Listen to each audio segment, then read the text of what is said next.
When we talk about representation, I always think of my own personal story and my experience in getting into the news. I grew up in Toronto, was born and raised there, and along with my mom, I would watch Connie Chung on TV, and I'd watch Andrea Case on CFDO News, and seeing these women of color in television, a Black woman and an Asian woman, on the air. That is what made me believe that this was possible. That's what made me believe that I could do this, that I could pursue a career in journalism and actually make it. I never thought so many years later that I would, in a way, become them. I would become that Black woman on the air who's the only one that a young girl sees and says, okay, because she's doing it, because she's there, then that means I can do it too. It is, it's an honor to be an inspiration to somebody else, but I struggle and I'm frustrated to understand why we limit or why this industry has limited the growth of Black journalists and Indigenous journalists across Canadian newsrooms. So to me, that's why representation matters.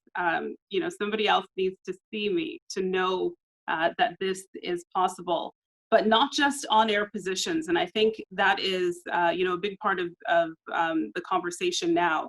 This is about, representation in positions of leadership, representation in upper management, which has long since been an issue in this industry, that people of color have been absent from those positions.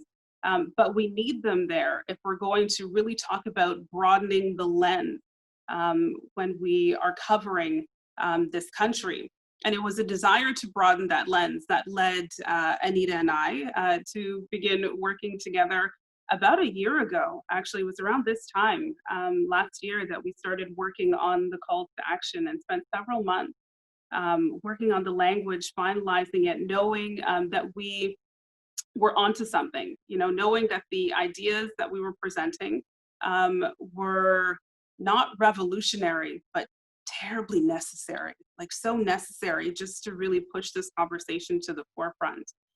When we released those calls to action on January 28th, as you mentioned, Angela, there was a response on social media. And yes, we heard from this new wave of media, right? Independent outlets and entrepreneurial outlets and startups who responded so positively to the calls to action. But establishment media, there was nothing. Even the company that I work for did not respond to me when I sent them the calls to action.